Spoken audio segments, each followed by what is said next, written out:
Echo Lima 87. This is 100 watts and a wire. Coming to you from the studio in Southwest Florida, where it is beautiful. I would consider this spring. I know the Mid-Atlantic region is looking at a snowstorm next week.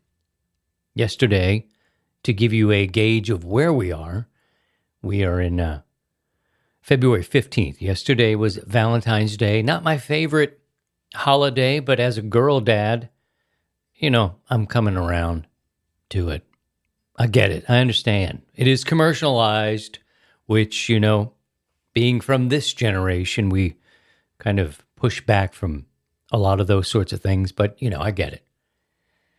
I mean, the candy and the flowers and the cards, it's a business empire. I wish I was on the other side of it. And if you are, good on you. And happy Valentine's Day belated. If you celebrate or didn't have anyone, I'll be your Valentine. I want to, I've been sitting around here trying to, I think I've been just delaying. I decided I'd cut the grass. I've been pondering for days,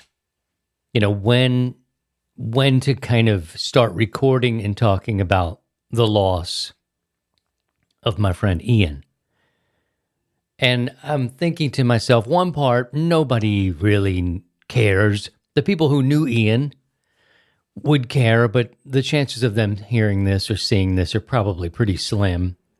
After all, it's a relatively new podcast. And to stay on point, a friend of mine who, if you Googled, because he's known for the work that he did professionally in the audio field, if you did a search for Ian Kuhn, you would find articles written about him because he was a monitor engineer, an audio guy for the Dave Matthews Band for a long time, since 1996.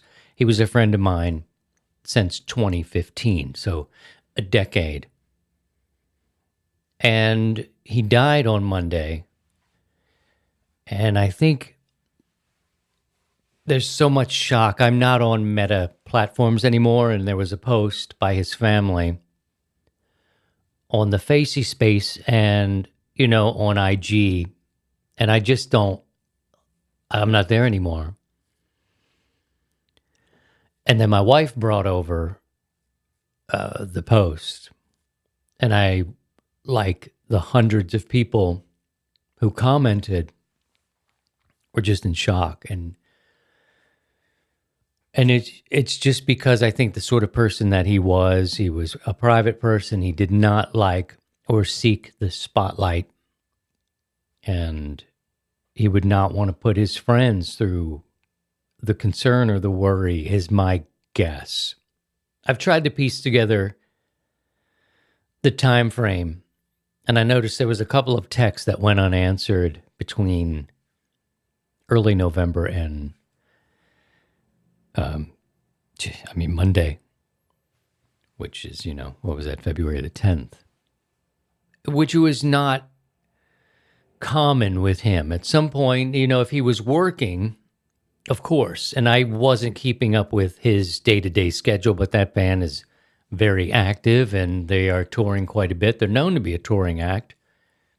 So I love the band, but I'm not following, So I'll send a text with the understanding of, whenever you get it is cool. There's nothing urgent about what I'm asking for. So anyway, some unanswered text, and, the holiday time going by. And my best guess is that Ian found out he was sick sometime in November and was with the band through their last performance at Madison Square Garden in New York before coming off the road. And that's where things, became of a personal nature with his battle. And all in unison, we can go ahead and say fuck cancer, because, it took my father when he was in his 50s. It's taken people I love and people you love, and it's just Come on, medical field. Let's figure this one out. I know it's complicated and there's good work being done, but damn. Now, you may not have understood who he was, and I won't give you all the details of, but I think it's important that you, as the prophet Morrissey has taught us, hold on to your friends, stay connected as best you can, as much as you can. Tell them what you want to say to them during the living years. Many people are shocked because this guy was just a sweet man, very generous, very talented and smart. He had reached out to me when I started a podcast called 100 Watts and a Wire back in 2015. And it was very nice. He enjoyed it. He told me the audio sounded good. And I said, oh, well, thank you. This is what I'm using. And I noticed in his signature, it was sort of like DMB monitors or something like that. It was one of these email exchanges. So I knew he was an audio guy. I didn't put two and two together, I don't think, at the time. But monitors, it made sense, or monitor engineer, whatever it was. And we started a fast friendship over our love of radio and amateur radio, our love of music, which runs deep. Anyway, being a member of Gen X, I think that there's a way that we've grown to cope with the things in the world. And I don't know that it's right. It just is what it is. We weren't always encouraged as young, especially boys, to, share your feelings. Who had time for that? Certainly I love my father, certainly not time that he would be like, let's sit down and talk about your feelings. It was, give me that hammer, whatever it was. Just different generations raised us, and the expectation of sharing emotions.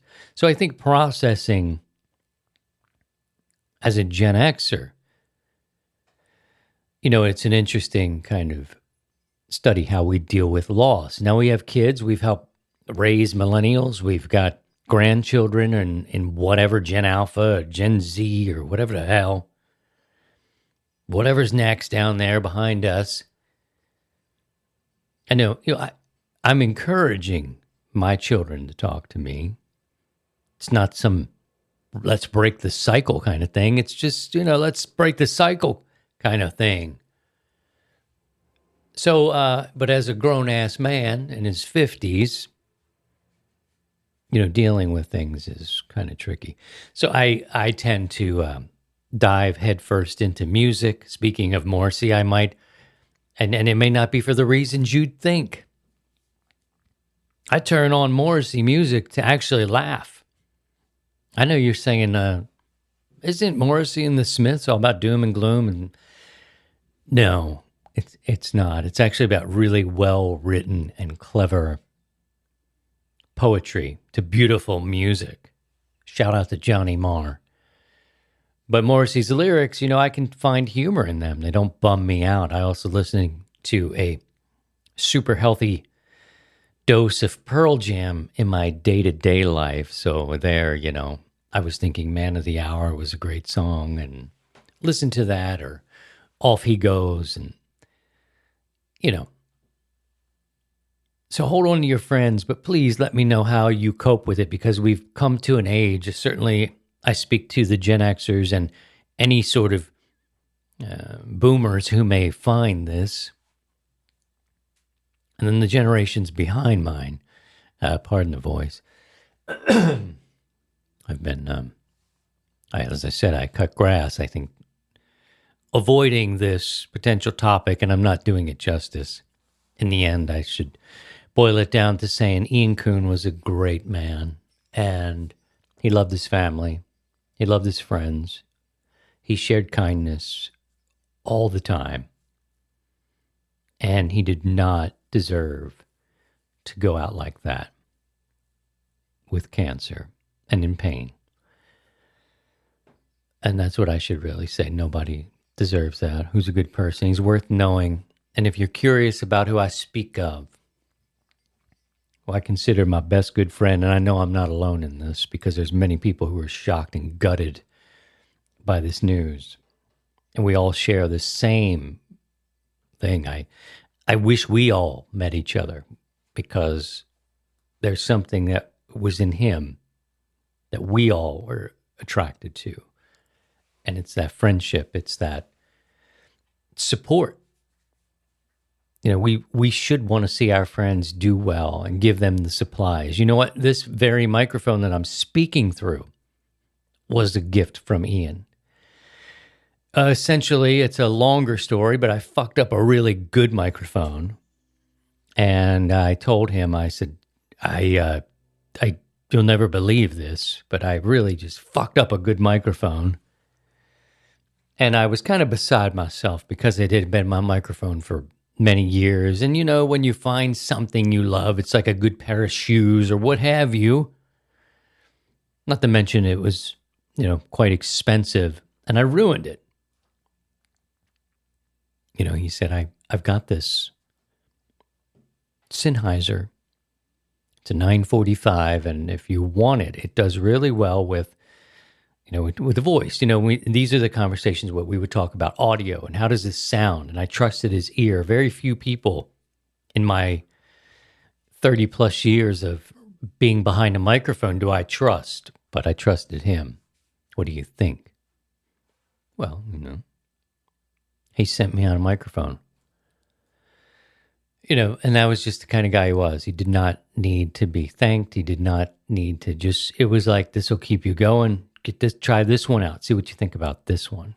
You know, up to his wife and his children, I'm so sorry.